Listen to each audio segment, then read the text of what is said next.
Hai semuanya, ketemu lagi di channel Dede Film. Seperti biasa setiap hari Selasa, Mimin akan membuat alur cerita Lovers of the Red Sky. Semoga kalian masih antusias ya menunggu video dari Mimin. Dan jangan lupa untuk klik subscribe dan tombol loncengnya. Terima kasih.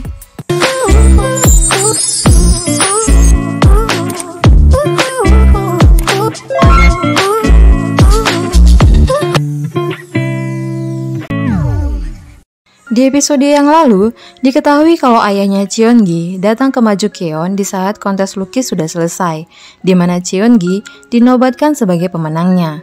Tapi naasnya, saat ayah Cheongi melihat Pangeran Johyang, ayah Cheongi teringat dengan iblis yang pernah terkurung di lukisan raja. Lalu ayahnya berteriak, menyuruh ayahnya Haram untuk keluar dari tempat itu.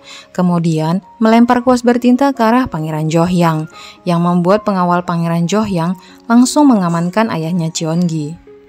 Cheongi yang melihat ayahnya dalam bahaya, langsung berlari dan meminta pengampunan atas kesalahan ayahnya.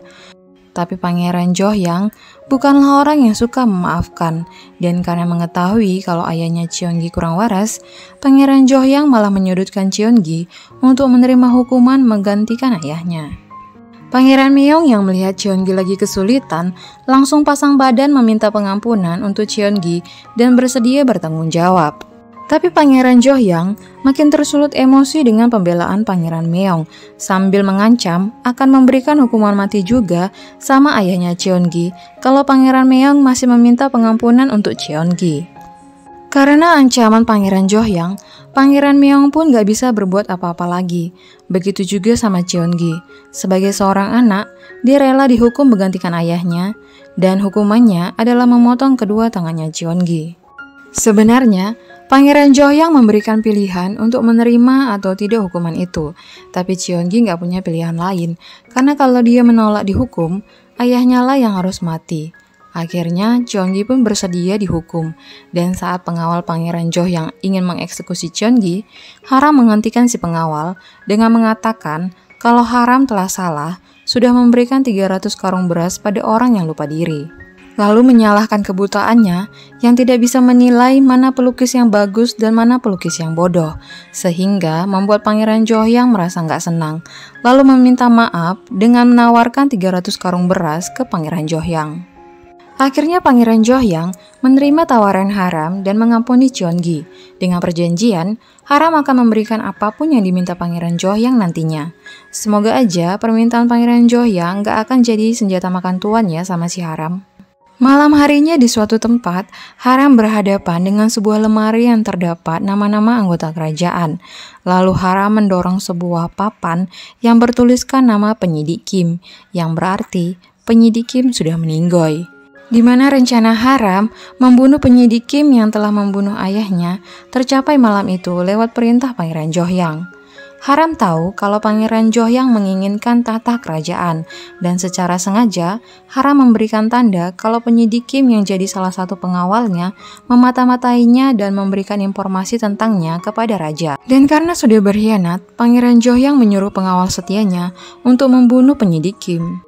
Esoknya di kediaman Cheongi, terlihat seorang tabib sedang mengobati ayahnya, di mana Master Choi juga ada di sana yang bertujuan untuk menjenguk ayahnya Cheongi dan menyampaikan berita kalau raja memerintahkan Cheongi sebagai pemenang kontes untuk bergabung di komunitas pelukis Gohwawon. Jadi, komunitas pelukis Gohwawon itu kayak PTN lah, di bawah kepemimpinan Pangeran Meong, dan dekannya itu adalah Master Hangeon. Tapi Cheongi menolak untuk gabung di komunitas Gohwawon karena nggak ada yang akan ngurus ayahnya nanti. Apalagi Tabit juga sudah memvonis ayahnya kalau hidup ayahnya itu sebentar lagi. Malam harinya setelah seharian gelisah sama keputusan Cheongi, akhirnya Pangeran Meong pun datang langsung menemui Cheongi di rumahnya untuk membujuk Cheongi agar masuk ke perguruan Gohwawon dan berjanji akan merawat ayahnya.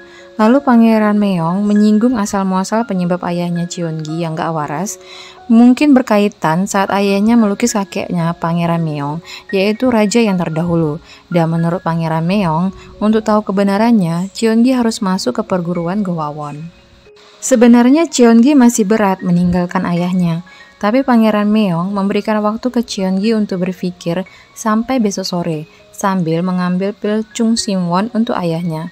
Mendengar Pangeran Meong sudah memesan obat yang dimintanya, membuat Cheongi pun merasa senang dan berterima kasih berkali-kali ke Pangeran Meong. Esoknya, Cheongi pergi ke komunitas BQ tepat jam makan siang. Jadinya Cheongi pun diajak makan bersama sama Big Yenju. Di saat mereka makan bersama, secara spontan Cheongi menyinggung hubungan Master Choi dengan Big Yenju yang membuat Master Choi terkejut sampai tersedak, lalu menasehati Master Choi untuk memberanikan diri menyatakan cintanya sama Big Yenju sebelum menyesal, yang membuat Big Yenju pun terharu karena ada yang tahu nih keinginannya selama 20 tahun ini. Setelah Cheongi selesai makan, Cheongi pun memberitahu kalau dia akan bergabung dengan komunitas Guawon yang membuat Master Choi terkejut untuk kedua kalinya. Tapi kali ini gak tersedak, hanya saja daging yang di sendoknya itu malah terbang ke arah asistennya. Dan dengan terburu-buru, Cheongi pun pamit karena ingin bertemu Pangeran Meong mengambil obat untuk ayahnya, sambil memberitahu kalau Cheongi sudah setuju untuk bergabung di komunitas Guawon. Tapi Master Choi pun menahan Cheongi, lalu mengambil sebuah lukisan yang merupakan lukisan harimau yang dilukis sendiri oleh Cheongi dan menaruhnya di gulungan sutra. Kemudian menyuruh Cheongi untuk memberikannya ke Pangeran Meong sebagai ucapan terima kasih, yang membuat Cheongi pun merasa terharu karena perhatian Master Choi. Nah, di saat Cheongi benar-benar ingin pamitan nih sama Master Choi dan yang lainnya, Master Choi sebenarnya gak rela melepaskan Cheongi walaupun mulutnya menyuruh pergi, matanya menangis melihat Cheongi pergi. Tapi Cheongi janji, dia gak akan pernah lupa kalau Cheongi adalah pelukis BQ. Kemudian Cheongi pun bersujud memberikan penghormatannya kepada gurunya. Di tengah jalan, tiba-tiba Cheongi dikejutkan sama nenek Samsin yang menghalangi jalannya dan meminta lukisan yang dipegang sama si Cheongi. Tapi sebelum dijawab sama Cheongi, nenek Samsin menghentikan waktu yang membuat semua orang gak bisa bergerak kecuali nenek Samsin. Lalu nenek Samsin mengambil lukisan dan melihatnya, kemudian memberikan kekuatan supranaturalnya ke lukisan itu dan menaruh kembali lukisan itu ke tangannya Cheongi. Setelah waktu berjalan kembali, nenek Samsin pun menyampaikan ke Cheongi kalau lukisan itu akan menemukan pemiliknya, kemudian pergi tanpa ada yang melihatnya. Lalu Cheongi pun melanjutkan perjalanannya untuk menemui Pangeran Meong. Tapi setelah lama berjalan menuju Majukeon, tempat Pangeran Meong, Cheongi nggak bisa menemukan rumah Pangeran Meong, malah selalu berhenti di rumah orang lain sampai 3 kali berturut-turut. Karena Cheongi merasa lelah, akhirnya Cheongi pun berhenti di depan rumah yang gak tahu punya siapa. Dan karena kekuatan supranatural si nenek Samsin, akhirnya membuat Cheongi pun bergerak untuk masuk ke dalam rumah itu. Di dalam, Cheongi ketemu dengan ajudannya Haram. Dan gak berapa lama setelah Cheongi tahu kalau rumah itu adalah milik Haram, tiba-tiba Haram keluar. Dan setelah tahu kalau Cheongi ada di rumahnya, Cheongi pun menyapa seperti biasa, lalu menjelaskan kenapa dia bisa sampai di rumahnya Haram. Tapi terlepas dari itu, Cheongi ingin berterima kasih kepada Haram karena sudah menyelamatkannya. Kemudian Haram mengajak Cheongi untuk bicara di dalam rumah. Nah, singkat cerita, Cheongi pun menyinggung masa kecil mereka dan akan mengikuti kemauan Haram untuk melupakan hubungan masa lalu, walaupun sebenarnya Cheongi gak akan pernah sanggup untuk melupakan Haram. Dan walaupun Haram gak menepati janjinya, Cheongi akan selalu percaya dan menunggu Haram. Kemudian Cheongi pun pamit sampai lupa kalau dia meninggalkan lukisannya yang akan diberikannya ke Pangeran Meong. Dan Haram hanya bisa diam tanpa bisa menjawab perkataan Cheongi. Saking sedihnya harus melupakan Haram dalam hidupnya, Cheongi gak merasakan lagi kalau tubuhnya sudah dibasahi sama hujan. Sampai Pangeran Meong datang, kemudian menutupi tubuhnya dengan selai kain, lalu mengajak Cheongi untuk pergi mencari tempat teduh.